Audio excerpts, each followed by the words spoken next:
I remember the first time we came out in this area, our team from what we call Western Orangeburg County was insistent on coming out this way to try to bring additional progress to the area.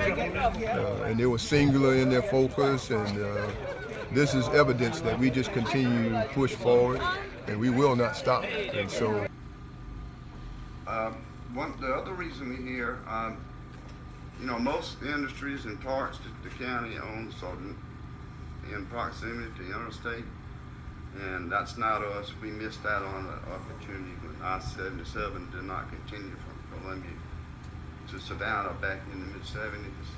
But we do have rail. CSX refers to this rail like here as a mainline rail. And what I've learned, any rail car can be taken up to Casey to the switching yard. They can be sent all over the 48 lower states. So it can go anywhere. I'm not so sure about the 49th. That might be a little cost prohibitive. And Harold and Elon Musk got a lot of work to do when we get to the 50th state. So with that, I'll leave it this way. Nobody knew anything about nuclear weapons before World War II, but right after World War II, we realized they had nuclear weapons, we needed nuclear weapons. And so the powers that be looked around and said, we're gonna put what we used to call a bomb plant here, okay? So they put the bomb plant over in the Aiken, Barnwell, Allendale area. They took those farmers and little towns over there and they said, y'all move. We are taking this property. We're gonna put a fence around the whole thing. And this is gonna be a bomb plant. And citizens from this area, from the western end of Orangeburg County, answered the call to go over and work in that bomb factory. And those are the people that won the Cold War.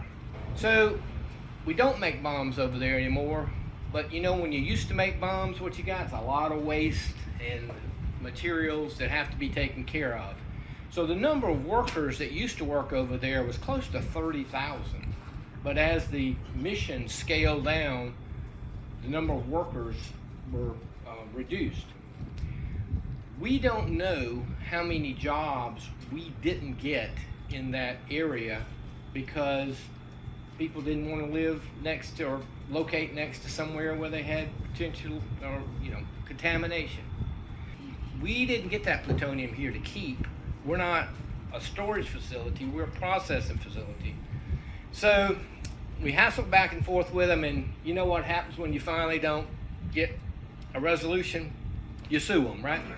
So we sued the federal government, and we went through several rounds of negotiation and eventually achieved a settlement with the federal government where they were going to pay South Carolina $600 million to hang on to plutonium through the mid-2030s.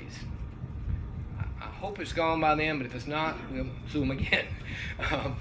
But when we got that $600 million, it was because this area was impacted. And so when the money came, the first thing that I saw happening was all 170 members of the legislature started thinking, that's my money. And then, so my job was to convince them that it wasn't their money, okay? That money belonged to this region. It did not belong to the state. And that we got this money because it was the workers in this area who worked at that factory. It was this area that was impacted. It was this area over a little bit further where they actually seized the property. And so we came up with a formula based on a little bit on how many workers still from this area commute every day over to Savannah Riverside. And Orangeburg really was about 4th or 5th on that list of employees that still work over at Savannah Riverside. So we were able to parlay that into that Orangeburg County was going to get a significant piece of that settlement money, more so than say Rock Hill or Spartanburg, who they had their eye on the money. But we were able to get it here, and so some of that Savannah River settlement money is being used now to fund this project. And I particularly, when we were planning where that money was going to be used, when I looked at where the workers do come from Orangeburg County, but they really come from western Orangeburg County.